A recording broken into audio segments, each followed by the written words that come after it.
नमस्कार, जय हिंद। क्या हाल चाल है दोस्तों आपकी। उम्मीद करता हूँ पढ़ाई जोर शोर से चल रही होगी।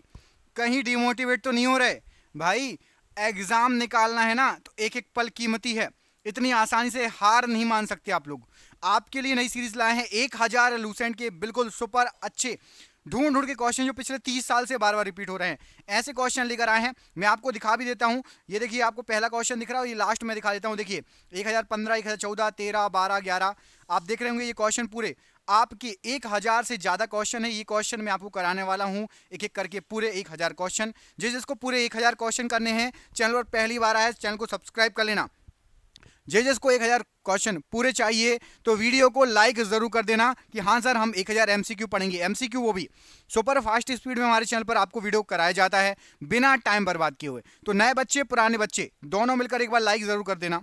आप सभी मिलकर लाइक कर दो। हम करते हैं वीडियो को स्टार्ट बिना देर के हुए, बिना आपका समय गवाए हुए। पहला क्वेश्चन देखिए क्या पूछा गया है। तो अष्ट महाजनपद जो है का तात्पर्य बुद्ध के जीवन से जुड़े 8 महत्वपूर्ण स्थानों में से है। इनमें से कौन सा एक उनमें से नहीं है। तो यहां पर लुम्बिनी भी है, सारनाथ और बोधगया है। रायगढ़ उन 8 स्थानों में से एक नहीं है। रायगढ़ ऑप्शन नंबर यहां पर सी, रायगढ़ राइट आंसर हो जाएगा। क्वेश्चन नंबर 2, गांधार कला शैली निम्न में से किस यूरोपीय देश की कला से प्रभावित है। तो गांधार कला शैली जो है ये आपकी प्रभावित है। यहां पर राइट आंसर क्या हो जाएगा प्रश्न के लिए। यहां पर आपको जो ऑप्शन दिए गए हैं उसमें से आपका सभी गलत है। यूनान से प्रभावित है। कहां से प्रभावित है गांधार कला शैली। तो गांधार कला शैली यूनान से प्रभावित है। सही कर लो। यहां पर चारों ऑप्शन गलत दिए हैं बुक में। यूनान सही आंसर हो जाएगा। कहां से है, यूनान, याद रखना। निम्नलिखित में से कौन सा राजस्थान राज्य में स्थित एक परिपक्व चरण हड़प्पा स्थल है। तो यहां पर राइट आंसर हो जाएगा कालीबंगा जो है ये राजस्थान में है और ये एक हड़प्पा कालीन स्थल है। तो option number D Kalibangan right answer हो जाएगा। अगला क्वेश्चन देखिए, वर्ष 1915 के किस महीने में महात्मा गांधी ने नक्सलवादी शासन के खिलाफ अपने सफल आंदोलन के बाद आखिरकार दक्षिण अफ्रीका से वापसी की थी। तो महात्मा गांधी जी दक्षिण अफ्रीका से वापस आए थे जनवरी में। जनवरी 2015 की 1915 की बात है, माफ कीजिए 2015 बोल दिया मैंने। गांधी जी अभी थोड़ी ना है। 1915 जनवरी। तो यहां पर आपका ऑप्शन नंबर ए राइट आंसर हो जाएगा प्रश्न के लिए। अगला क्वेश्चन देखिए, निम्न में से कौन वैशेषिक दर्शन विद्यालय से संबंधित था।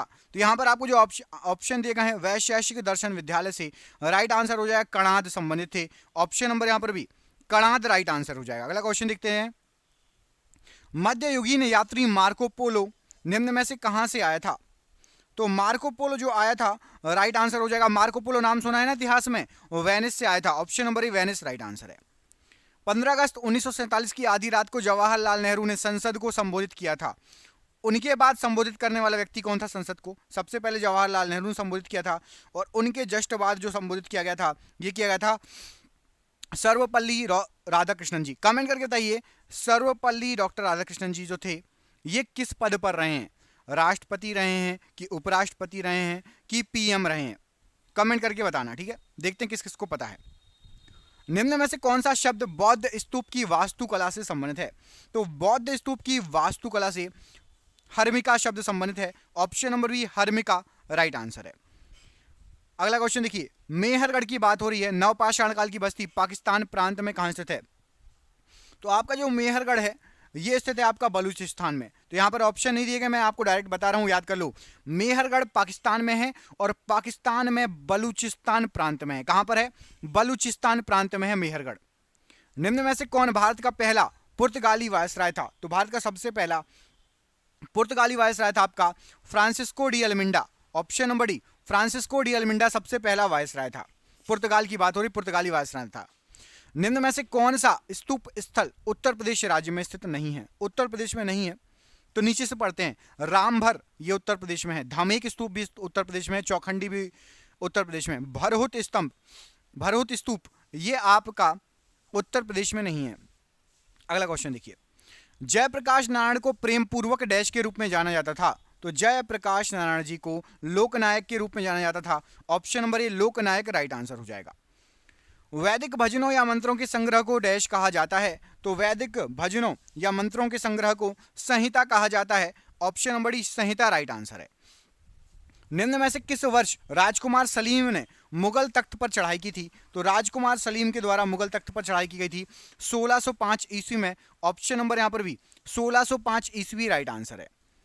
भारत का राष्ट्रगान जन गण मन पहली बार भारतीय राष्ट्रीय कांग्रेस के डैश अधिवेशन में गाया गया? तो राइट आंसर हो जाएगा कलकत्ता अधिवेशन में गाया गया। ऑप्शन नंबर भी कलकत्ता अधिवेशन राइट आंसर हो जाएगा। कलिंजर का किला जो मध्यकाल के दौरान रणनीतिक रूप से महत्वपूर्ण किला था, यह किस राज्य में पड़ता है? तो कलिंजर का किला ये राइट आंसर हो जाएगा। यहां पर जो ऑप्शन दिए गए हैं ऑप्शन के अनुसार आपका पड़ता है option number B, Uttar Pradesh में पड़ता है कलिंजर का किला। कलिंजर का किला उत्तर प्रदेश में पड़ता है। Option number B right answer हो जाएगा कलिंजर। अगला क्वेश्चन देखिए, ऋग्वेद को, वैसे ये पता है मध्य प्रदेश के बॉर्डर पे ही, उत्तर प्रदेश मध्य प्रदेश के बॉर्डर पे ही है कलिंजर का किला। आप गूगल करोगे तो आपको दिख जाएगा, फोटोज भी दिख जाएंगी। ऋग्वेद को डैश पुस्तकों या मंडलों में विभाजित किया गया है? तो ऋग्वेद को विभाजित किया गया है आपका 10 मंडल हैं वहां पर। ऋग्वेद में कितने मंडल हैं? 10 मंडल। ऑप्शन नंबर बी यहां पर राइट आंसर है।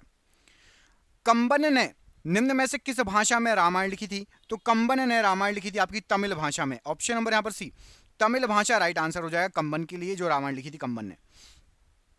निम्न में से किस वायसराय ने 1882 में हंटर कमीशन की नियुक्ति की थी? तो 1882 में हंटर कमीशन की बात हो रही है और यह नियुक्ति की गई थी आपकी लॉर्ड रिपन के द्वारा। Option number A, Lord Ripon right answer हो जाएगा। इत्माद उद दौला का मकबरा जिसमें पीटा ड्यूरा मतलब पत्तीकारी के साथ सजावट की गई है, कहां पर स्थित है? तो इत्माद उद दौला का मकबरा ये आगरा में स्थित है। Option number C. दोस्तों ये क्वेश्चन इतनी बार रिपीट हुआ ना, इतनी बार क्या बताएं। अभी ग्रुप डी का एग्जाम चल रहा है, ग्रुप डी में भी ये क्वेश्चन पूछा गया है और हमने आपके लिए ये पीडीएफ तैयार की है 10,000 क्वेश्चन की, जो बार बार हर एग्जाम में आए। ग्रुप डी में भी आए हैं, एसएससी की तैयारी कर रहे हो आप, पीएससी की तैयारी कर रहे हो, अपने बिहार यूपी में अभी एग्जाम निकले उसकी तैयारी कर रहे हो, मध्य प्रदेश में पटवारी आने वाला उसकी तैयारी कर रहे हो, सभी एग्जाम के लिए एक पीडीएफ तैयार की गई है जिसमें 10,000 क्वेश्चन है। ये पीडीएफ आपकी 300 रुपए में है, जो अभी सिर्फ 99 रुपए में मिल रही है, वो भी पहले 1,000 विद्यार्थियों को मिलेगी। आप में से कई लोगों ने वो पीडीएफ खरीदी भी है और आप लोगों में से कई लोग बता भी रहे हैं कि सर ग्रुप डी में भी एग्जाम दिया, उसमें भी क्वेश्चन आ रहे हैं, अदर एग्जाम में भी आए हैं। आपको जीवन भर के लिए ये पीडीएफ काम में आएगी। जिसने नहीं खरीदा, मैं बता रहा हूँ, ये 300 रुपए की हो जाएगी, अभी 99 में है। जिसको खरीदना है दिए गए नंबर पर आप खरीद सकते हो। व्हाट्सएप पर पीडीएफ आपको मिल जाएगी, व्हाट्सएप पर पीडीएफ मिल जाएगी। फोन पे, गूगल पे, पेटीएम के माध्यम से आप पीडीएफ प्राप्त कर सकते हो। नीचे दिए गए नंबर पर कॉल कर लेना। निम्नलिखित में से कौन मारवाड़ के राजपूत साम्राज्य से संबंधित नहीं है? तो मारवाड़ के राजपूत साम्राज्य से संबंधित राणा कुंभा जी ये नहीं थे। बाकी मालदेव, रावचंदा और रावजोधा ये सभी हैं। आपके जो हैं राणा कुंभा नहीं है, याद रखना। बाकी सभी जो यहाँ पर नाम दिए गए हैं वो सभी बिलोंग करते हैं। अगला क्वेश्चन देख लेते हैं। अगले क्वेश्चन में आपसे पूछा गया है, मोहम्मद गौरी को 1991 में एक शासक डैश ने हराया था? तो 1991 में मोहम्मद गौरी को हराया गया था चौहान जी के द्वारा। कौन से चौहान थे? पूरा नाम क्या था? कोई कमेंट करके बता सकता है? कमेंट करके यदि बता सकते हो तो कमेंट करके बताइए। चौहान, कौन से चौहान थे? भारत में सबसे लंबी संतत दीवार, जो विश्व में दूसरी सबसे लंबी दीवार है, किस किले में है? तो दूसरी सबसे लंबी दीवार है विश्व की और यह है आपकी कुंभलगढ़ के किले में। ऑप्शन नंबर यहां पर ए, कुंभलगढ़ का किला राइट आंसर है। जयप्रकाश नारायण को डैश की उपाधि दी गई है? तो जयप्रकाश नारायण को अभी आपको ऊपर बताया था लोकनायक की उपाधि दी गई है। ऑप्शन नंबर बी लोकनायक राइट आंसर है। डैश को दिसंबर 1929 में लाहौर शहर में हुए भारतीय राष्ट्रीय कांग्रेस के वार्षिक सत्र में अध्यक्ष के रूप में चुना गया था? तो राइट आंसर हो जाएगा इस प्रश्न के लिए आपका option number D, Jawaharlal Nehru ji को अध्यक्ष के रूप में चुना गया था। Option number D Jawaharlal Nehru ji right answer है। लॉर्ड हेस्टिंग ने डैश की शुरुआत की, जहां ईस्ट इंडिया कंपनी ने दावा किया था कि इसका अधिकार सर्वोच्च था और इसलिए इसकी शक्ति भारतीय राज्यों में अधिक थी। तो लॉर्ड हेस्टिंग जाने जाते हैं सर्वोच्चता की नीति के लिए। ऑप्शन नंबर बी सर्वोच्चता की नीति प्रश्न के लिए राइट आंसर हो जाएगा। ब्रिटिश ने साल डैश में एंग्लो सिख युद्ध में सिखों को हराने के बाद पंजाब पर कब्जा किया था? तो ब्रिटिशर्स ने पंजाब पर जो कब्जा किया था ये किया था 1849 की बात है। ऑप्शन नंबर ए 1849 राइट आंसर है। मोहनदास करमचंद गांधी 2 दशक विदेश में रहने के बाद कब आए थे लौट के? अभी आपको थोड़ी देर पहले बताया होगा, यदि आपने पढ़ा है क्वेश्चन को बस घुमा के पूछ लिया गया है। वहां पर आपको मंथ पूछा था, कौन से माह में आए थे, यहां पर आपको साल पूछ लिया है। 1915 राइट आंसर हो जाएगा प्रश्न के लिए। नेताजी सुभाष चंद्र बोस ने से संबंधित 33 फाइलों को पहली विवर्गीकृत लॉट को 4 दिसंबर डैश को प्रधानमंत्री कार्यालय पीएमओ द्वारा भारत के राष्ट्रीय अभिलेखागार को सौंपा। तो अभी ज्यादा पुरानी बात नहीं है, ये 2015 की बात है। सुभाष चंद्र बोस जी से संबंधित 33 फाइलें थी और इसको पीएमओ कार्यालय द्वारा राष्ट्रीय अभिलेखागार को सौंपा गया। Option number D. निम्न राजनेताओं में से किसने अपने नाम के पहले बाबू का इस्तेमाल किया था? तो राइट आंसर हो जाएगा बाबू शब्द का जो इस्तेमाल किया गया था। यहां पर आपको जो राजनेता दिख रहे हैं जगजीवन राम, इनको बोला जाता था Babu Jagjivan Ram. Option number A Babu Jagjivan Ram. और महात्मा गांधी जी को क्या बोला जाता था? बापू। बापू और बाबू में फर्क है ना। सती प्रथा को डैश के गवर्नर जनरलशिप के अधीन समाप्त कर दिया गया था। तो सती प्रथा समाप्त हुई थी आपकी लॉर्ड विलियम बेटिंग के समय। ऑप्शन नंबर यहां पर ए लॉर्ड विलियम बेटिंग प्रश्न के लिए राइट आंसर है। दिल्ली का दूसरा शहर शीरी डैश द्वारा बसाया गया था। तो दिल्ली का दूसरा शहर शीरी जो था यह बसाया गया था अलाउद्दीन खिलजी के द्वारा। ऑप्शन नंबर ए अलाउद्दीन खिलजी राइट आंसर है। निम्न में से किसे शाहजहां द्वारा सुल्तान बुलंद इकबाल की उपाधि दी गई थी? तो सुल्तान बुलंद इकबाल की उपाधि दी गई थी दारा को। ऑप्शन नंबर यहां पर सी दारा राइट आंसर हो जाएगा। हथियारों के माध्यम से ब्रिटिश शासन को पलटने के लिए काकोरी कांड की योजना 1925 में किसके सदस्यों द्वारा बनाई गई थी? तो काकोरी कांड की योजना हिंदुस्तान रिपब्लिकन एसोसिएशन के द्वारा बनाई गई थी। Option number C. स्वतंत्रता से पूर्व भारत में दादा भाई नौरोजी अवधारणा पर चर्चा करने वाले पहले व्यक्ति थे। स्वतंत्रता के पहले दादा भाई नौरोजी ने गरीबी रेखा की अवधारणा पर चर्चा की थी। ऑप्शन नंबर ए गरीबी रेखा राइट आंसर है। निम्न में से कौन सा कथन सी राजगोपालाचारी के बारे में सत्य नहीं है? तो यहां पर आपको जो ऑप्शन दिए गए उसमें से आपका वे पद्म श्री पुरस्कार पाने वाले पहले व्यक्ति थे, ये गलत है। बाकी कांग्रेस के वरिष्ठ नेता थे, स्वतंत्र पार्टी के संस्थापक भी थे, वह भारत के गवर्नर जनरल बनने वाले पहले भारतीय भी थे। पद्मश्री नहीं मिला था सबसे पहले उनको। गांधी जी ने आशा व्यक्त की थी कि असहयोग आंदोलन के साथ जुड़कर भारत के दो मुख्य धार्मिक समुदाय हिंदू और मुस्लिम उपनिवेशी शासन को सामूहिक रूप से समाप्त कर देंगे। तो राइट आंसर हो जाएगा गांधी जी ने ये आशा की थी आपके खिलाफत आंदोलन में। ऑप्शन नंबर ई खिलाफत आंदोलन में गांधी जी ने सोचा था कि ऐसा हो जाए। निम्न में से कौन सी पुस्तक नेताजी सुभाष चंद्र बोस द्वारा लिखी गई है? तो सुभाष चंद्र बोस जी के द्वारा लिखी गई पुस्तक है द इंडियन स्ट्रगल। यहां पर आपका option number C the Indian struggle Subhash Chandra Bose ji के द्वारा लिखी गई पुस्तक है। प्लासी के युद्ध में नवाब सिराजुद्दौला की हार का एक मुख्य कारण यह था कि नेता का नेतृत्व नामक कौन कर रहा था, जो कभी भी युद्ध नहीं लड़ा था। तो प्लासी के युद्ध में जो सेना का नेतृत्व कर रहा था उसका नाम था आपका मीर जाफर, और इसने आज तक कभी युद्ध नहीं लड़ा, इसलिए हार का मुख्य कारण है प्लासी के युद्ध में सिराजुद्दौला की हार का। मीर जाफर आज तक कभी युद्ध नहीं लड़ा और ये नेतृत्व कर रहा था। गांधी जी की पहली प्रमुख उपस्थिति डैश में बनारस हिंदू विश्वविद्यालय बीएचयू के उद्घाटन में हुई। तो गांधी जी की पहली प्रमुख उपस्थिति ये हुई थी फरवरी 1916 में। ऑप्शन नंबर ए फरवरी 1916 बीएचयू में आए थे गांधी जी। ऑप्शन नंबर यहां पर ए राइट आंसर हो जाएगा प्रश्न के लिए। अगला क्वेश्चन देखिए, यहां पर एक डल गया है। हड़प नीति किसने लागू की थी? तो हड़प नीति जो चालू की गई थी ये आपका यहां पर राइट आंसर क्या हो जाएगा प्रश्न के लिए? तो यहां पर आपका हड़प नीति के लिए राइट आंसर है option number C lord Dalhousie. Lord Dalhousie की हड़प नीति आप सभी को पता होगा। Option number A lord Dalhousie right answer हो जाएगा। निम्नलिखित में से किसने भारत छोड़ो आंदोलन के दौरान बॉम्बे के गोवालिया टैंक मैदान में भारतीय राष्ट्रीय कांग्रेस का ध्वज फहराया था? तो राइट आंसर हो जाएगा भारतीय राष्ट्रीय कांग्रेस का ध्वज अरुणा आसफ अली। ये क्वेश्चन बहुत पूछा जाता है, ग्रुप डी में भी आया था। अरुणा आसफ अली राइट आंसर हो जाएगा। हैदराबाद शहर के संस्थापक इनमें से कौन थे? तो हैदराबाद शहर के संस्थापक थे आपके Salabat Jung ji. Option number A option number माफ कीजिए, एक सेकंड गलत बता दिया, निजाम उल मुल्क। ऑप्शन नंबर बी सही टिक कर लो। Option number B Nizam ul मुल्क ने हैदराबाद शहर को स्थापित किया था, संस्थापक थे ये। 1576 में मेवाड़ के किस राजपूत शासक ने हल्दी घाटी का युद्ध लड़ा और फिर अपने घोड़े चेतक पर मैदान छोड़कर भाग गए? तो चेतक किसका घोड़ा था? राइट आंसर हो जाएगा यहां पर ये था आपका महाराणा प्रताप जी का घोड़ा। Option number D Haldi Ghati का युद्ध भी लड़ा था महाराणा प्रताप जी ने। Option number D. मुगल बादशाह शाहजहां ने अपनी पत्नी डैश की याद में ताजमहल बनवाया था? तो ताजमहल बनवाया था मुमताज महल की याद में। Option number D Mumtaz Mahal की याद में बनाया था। भारत छोड़ो आंदोलन कब शुरू किया गया था? तो भारत छोड़ो आंदोलन ये शुरू हुआ था, स्टार्ट हुआ था आपका अगस्त 1942 में। ऑप्शन नंबर ए अगस्त 1942 राइट आंसर हो जाएगा। 1929 में सार्वजनिक सुरक्षा विधेयक के विरोध में भगत सिंह के साथ किसने केंद्रीय विधानसभा में बम फेंका था? तो भगत सिंह के साथ थे केंद्रीय विधानसभा में बम फेंकने वाले, उनका नाम क्या था? राइट आंसर हो जाएगा बटुकेश्वर दत्त। तो option number D Batukeshwar Dutt प्रश्न के लिए बिल्कुल सही आंसर हो जाएगा।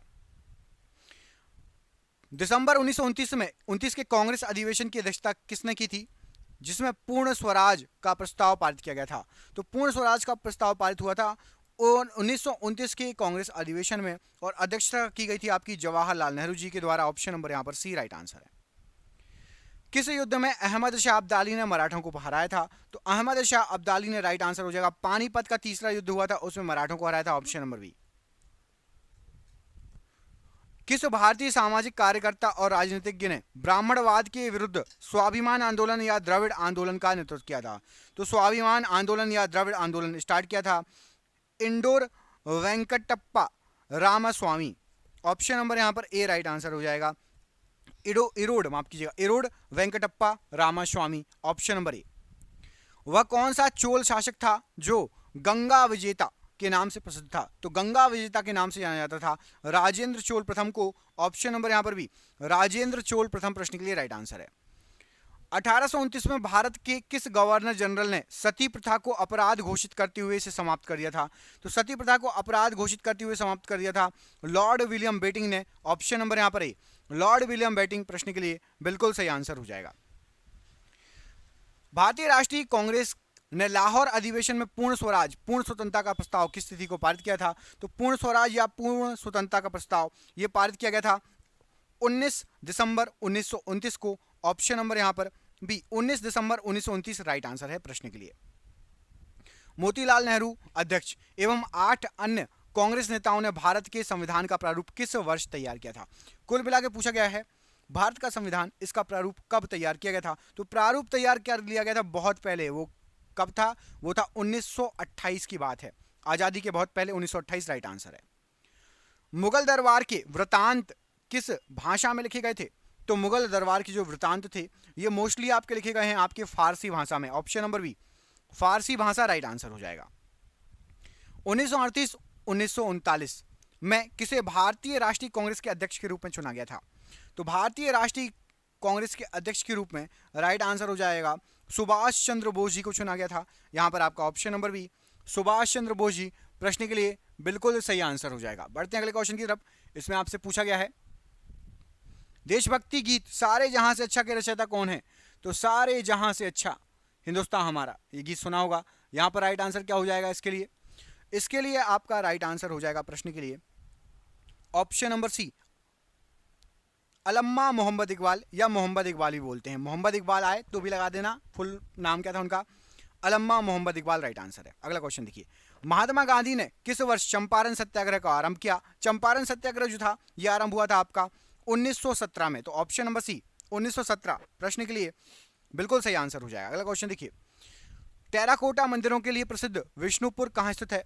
तो जो विष्णुपुर है और ये टेराकोटा मंदिरों के लिए बहुत ज्यादा प्रसिद्ध है, ये आपका स्थित है पश्चिम बंगाल में। ऑप्शन नंबर बी पश्चिम बंगाल राइट आंसर है।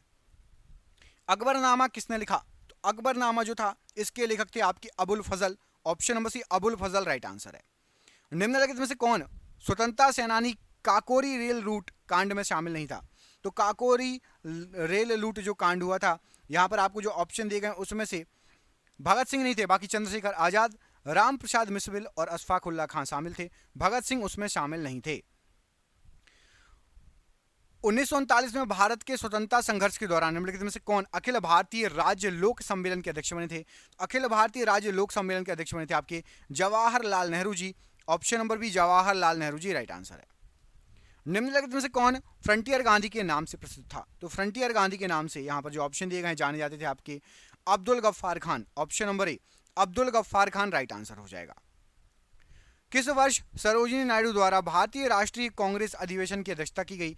तो भारतीय राष्ट्रीय कांग्रेस की अध्यक्षता की गई थी सरोजिनी नायडू जी द्वारा 1925 में। Option number D 1925 right answer है। महात्मा गांधी द्वारा दीन बंधु की उपाधि किसको दी गई थी? तो जो दीन बंधु की उपाधि दी गई थी ये CF एंड्रूज को दी गई थी। ऑप्शन नंबर ए CF एंड्रयूज राइट आंसर हो जाएगा। महमूद गजनी ने भारत पर कितनी बार आक्रमण किया था? तो महमूद गजनी के द्वारा भारत पर 17 बार आक्रमण किया गया था। ऑप्शन नंबर ए 17 बार राइट आंसर है। भारत में शहीद उधम सिंह की 120वीं जयंती कब मनाई गई? तो शहीद उधम सिंह की 120वीं जयंती जो मनाई गई थी, ये मनी थी 120वीं जयंती आपकी 26 दिसंबर 2019, ऑप्शन नंबर सी 26 दिसंबर 2019, option number C right answer है। भारत और पाकिस्तान के स्वतंत्र राज्यों के निर्माण की देखरेख करने वाला अंतिम भारतीय वायसराय कौन था? तो लास्ट वायसराय था आपका लॉर्ड माउंटबेटन। तो यहां पर ऑप्शन नंबर आपका डी, लॉर्ड माउंटबेटन प्रश्न के लिए राइट आंसर है। पुष्यमित्र शुंग द्वारा मारा जाने वाला अंतिम मौर्य शासक कौन था? तो पुष्यमित्र शुंग ने आखिरी मौर्य शासक को मारा था, उसका नाम था बृहदत्त, और बृहदत्त की मृत्यु के बाद पुष्यमित्र शुंग गद्दी पर बैठ गया। गुरु नानक की जन्मस्थली जिसे आज ननकाना साहिब के नाम से जाना जाता है, पहले क्या कहा जाता था? तो अभी ननकाना साहिब कहा जाता है, और इसको पहले कहा जाता था आपका राय भोईदी तलवंडी। ऑप्शन नंबर ए राय भोईदी तलवंडी प्रश्न के लिए बिल्कुल सही आंसर हो जाएगा। भारतीय राष्ट्रीय गीत वंदे मातरम पहली बार किस राजनीतिक अवसर पर गाया गया था? सबसे पहले जो वंदे मातरम गाया गया था, ये गाया गया था आपका भारतीय राष्ट्रीय कांग्रेस अधिवेशन सन 1896, ऑप्शन नंबर ए 1896 प्रश्न के लिए बिल्कुल सही आंसर हो जाएगा। अगला क्वेश्चन देखिए, पुस्तक हुमायूंनामा किसने लिखी थी? तो हुमायूंनामा के जो लेखक थे वो थे आपके गुलबदन बेगम, ऑप्शन नंबर बी गुलबदन बेगम ने हुमायूंनामा लिखी थी। पिकलीहल और उटनूर महत्वपूर्ण स्थल हैं कब के? तो पिकलीहल और उटनूर ये दोनों महत्वपूर्ण स्थल हैं आपके नवपाषाण काल के, ऑप्शन नंबर बी नवपाषाण काल राइट आंसर हो जाएगा प्रश्न के लिए। किस वंश की राजधानी दक्षिण भारत में नहीं थी? तो दक्षिण भारत में कौन सा वंश नहीं था? राइट आंसर हो जाएगा आपका पाल वंश, ये दक्षिण भारत में नहीं था। पाल वंश दक्षिण भारत में नहीं था। चोल, चेर और पल्लव थे, पाल वंश ये दक्षिण भारत में नहीं था, option number C. Sher Shah का मकबरा कहाँ स्थित है? तो शेरशाह सूरी का मकबरा सासाराम में स्थित है। कमेंट करके बताइए सासाराम कहाँ पड़ता है, यूपी में या बिहार में? सासाराम कहाँ पड़ता है कमेंट बॉक्स में कमेंट करके बताइए। निम्नलिखित में से कौन सा मंदिर चोल साम्राज्य का एक उदाहरण है? तो चोल साम्राज्य का एक उदाहरण यहां पर आपको जो ऑप्शन दिए गए हैं, ऐरावतेश्वर मंदिर, ऑप्शन नंबर डी ऐरावतेश्वर मंदिर राइट आंसर है। भारत के राष्ट्रीय प्रतीक पर उल्लिखित सत्यमेव जयते शब्द किस उपनिषद से लिए गए हैं? तो सत्यमेव जयते शब्द मुंडकोपनिषद से लिए गए हैं, option number B Mundakopanishad right answer है। पाल राजवंश का संस्थापक कौन था? तो पाल राजवंश का संस्थापक आपका गोपाल था, option number C Gopal right answer है। मुस्लिम लीग की स्थापना कब की गई थी? तो मुस्लिम लीग की स्थापना आपकी 1906 में की गई थी, option number B 1906 right answer हो जाएगा। जयपुर के हवा महल की बाहरी दीवारों पर कितनी खिड़कियां हैं? तो जयपुर का जो हवा महल है उसकी बाहरी दीवारों पर 953 खिड़कियां हैं, ऑप्शन नंबर यहां पर डी राइट आंसर है। इब्राहिम लोधी किस दिल्ली सुल्तान कब बना था? दिल्ली का सुल्तान, तो इब्राहिम लोधी गद्दी पर बैठा था, दिल्ली का सुल्तान बना था 1517 ईस्वी में, ऑप्शन नंबर ए 1517 ईस्वी राइट आंसर है। किस राज्य में फोडोंग बौद्ध मठ स्थित है? तो फोडोंग बौद्ध मठ ये राइट आंसर हो जाएगा आपका कहां स्थित है? यहां पर जो ऑप्शन दिए गए हैं राइट आंसर हो जाएगा, ऑप्शन के अनुसार आपको बताना है। ऑप्शन नंबर डी सिक्किम में स्थित है फोडोंग बौद्ध मठ, ऑप्शन नंबर यहां पर डी राइट आंसर हो जाएगा सिक्किम। संस्थापक और उनके द्वारा स्थापित सामाजिक धार्मिक संगठन के उचित मिलान वाले विकल्प को पहचानिए। तो यहाँ पर कोई एक ही सही है, वो है आपके स्वामी विवेकानंद जी ने आपकी रामकृष्ण मिशन की स्थापना की थी। रामकृष्ण परमहंस जी इनके गुरु थे विवेकानंद जी के, तो option number A Swami Vivekananda Ramakrishna mission right answer है, बाकी सभी गलत हैं। किस वर्ष लॉर्ड कर्जन ने बंगाल विभाजन का आदेश दिया था? तो लॉर्ड कर्जन के द्वारा बंगाल विभाजन का आदेश 1905 में दिया गया था, ऑप्शन नंबर यहां पर ए राइट आंसर है। भारत में राष्ट्रपिता के रूप में किसे जाना जाता है? तो भारत में राष्ट्रपिता यदि आप देखेंगे तो राष्ट्रपिता के रूप में राइट आंसर हो जाएगा मोहनदास करमचंद्र गांधी जी को जाना जाता है, ऑप्शन नंबर ए यहां पर राइट आंसर है। भारत के किस भाग में जैन धर्म के दीलवाड़ा मंदिर स्थित हैं? तो दीलवाड़ा मंदिर ये जैन धर्म से संबंधित है, और यहां पर आपको जो ऑप्शन दिए गए हैं उसमें से राइट आंसर हो जाएगा माउंट आबू में स्थित है, ऑप्शन नंबर ए माउंट आबू राइट आंसर है। और ये आज का आखिरी क्वेश्चन है, वीडियो लंबा हो रहा है, आधे घंटे का वीडियो हो जाएगा, तो हम पार्ट वाइज ही पढ़ेंगे। 1000 क्वेश्चन एमसीक्यू है, क्योंकि नहीं तो एक वीडियो ही आपका 9-10 घंटे का बन जाएगा। 9-10 घंटे आप लोग देखो भी नहीं, आधे घंटे के वीडियो देखो। शुजाउद्दौला और शाह आलम ने रॉबर्ट क्लाइव के साथ इलाहाबाद की संधि पर हस्ताक्षर कब किए थे? तो राइट आंसर हो जाएगा 1765 में संधि पर हस्ताक्षर हुए थे, ऑप्शन नंबर सी। आपके लिए सरप्राइज क्वेश्चन है और इस क्वेश्चन का आंसर आपको अगले वीडियो में मिलेगा। जिसको अगला वीडियो चाहिए सबसे पहले तो चैनल को सब्सक्राइब कर लेना। वायसराय की कार्यकारिणी परिसर में सम्मिलित होने वाला प्रथम भारतीय कौन था? इस प्रश्न का आंसर कमेंट करके बताना है कि वायसराय की जो कार्यकारिणी परिषद थी, सम्मिलित होने वाला प्रथम भारतीय कौन था। मैं आपको 2 ऑप्शन दे रहा हूं, एक तो आपका तेज बहादुर सप्रू और दूसरा है आपका सत्येंद्र प्रसाद सिन्हा। इन दोनों में से कोई एक है। सही आंसर क्या, कमेंट करके बताओ। पूरे जिसको 1000 क्वेश्चन पढ़ने हैं अगले वीडियो का वेट करो, पार्ट 2 लिख दो कमेंट बॉक्स में, पार्ट 2। और जिसको पीडीएफ चाहिए हो, 10,000 क्वेश्चन की पीडीएफ तैयार की गई है। जिसको भी पीडीएफ चाहिए हो दिए गए नंबर पर कांटेक्ट कर लीजिए, नीचे दिए गए नंबर पर। बहुत बहुत धन्यवाद, आपका दिन शुभ हो। बहुत बहुत धन्यवाद।